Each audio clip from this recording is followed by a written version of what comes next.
Hi, this is again Christoph from EPS Center speaking with a short summary of Computex. Well, first of all, I have to say that I'm quite happy to be back here in Vienna, even though I'm currently suffering from what some might call a post-Computex depression. Nah, seriously.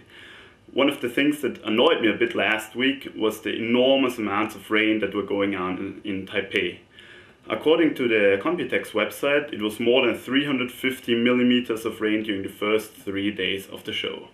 Well, but apart from that, I was also a bit surprised to see, well, how should I put it, less action, less announcement, and less people going on than last year. Especially the first 2 days of the show were really rather quiet. Well, in terms of the highlights, I guess you've read all about Mobile-ITX so far. It's very hard to miss the Mobile-ITX announcements in case you're reading any of the big technology websites these days. Other than that, I'll bring you more news, details, specifications, photos, and maybe another video or two from the show over the coming days.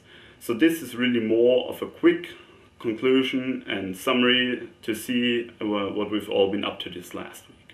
Well, here are some teasers. One of the most interesting products that I encountered was an FIC motherboard built around VIA's CN896 chipset. And the interesting thing about that, it's going to cost about $110 US when it hits the market. According to the people I spoke to, FIC is still not quite sure whether the board will actually make it to the retail channel or just as part of a barebone system. But still, it's a very interesting move nevertheless. Other than that, I found an AM2 Mini-ITX motherboard that was built on an SAS chipset. Again, it was said that the cost of that board is going to be significantly lower than AMD's 690G chipset solutions that we've seen so far. Other than that, there was another very interesting AM2 motherboard by MSI, which had a couple of very neat features, including HDMI. And with MSI past history of bringing in Mini-ITX boards to the market at a very reasonable price, this should again be a very interesting product. In general, it's interesting to observe that the AM2 solutions have been gaining a lot of momentum lately. While I was quite surprised to see a lot of AMD Geodel-X solution at last year's Computex, this year it's all really been about AM2. On the other hand, AMD's other small form factor initiative, the DTX and Mini-ITX form factor, is nowhere to be seen. I found a single motherboard produced by SIS in collaboration with Gigabyte in AM2, but other than that, well, really, I don't know where Mini-DTX is going to be. Even Albatron, which has also released a Mini-DTX AM2 motherboard, said they weren't quite sure whether this is going to have a significant market. Intel, on the other hand, put on a very good show. These days you can basically find all the Intel chipsets on Mini-ITX motherboards, and in the future the time difference between a new Intel chipset being released and it hitting the Mini-ITX scene is going to become even shorter. I wouldn't be surprised to find X35, X38, Q38, or whatever they're called, chipsets on Mini-ITX boards by the end of this year or the beginning of next year.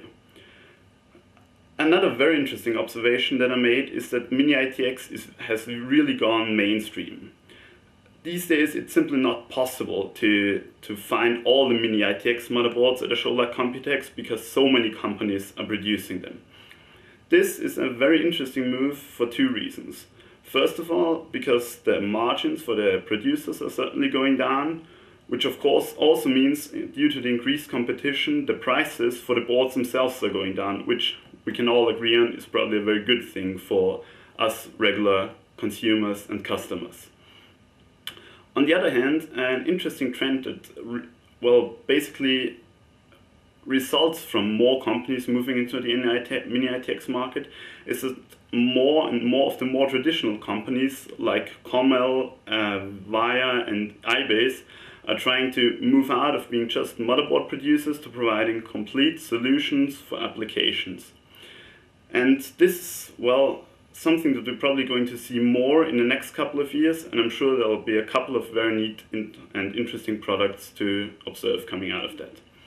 Well, Thanks for now, and stay tuned to the website because we're gonna put up all the specifications, photos and more in the coming days. Thanks.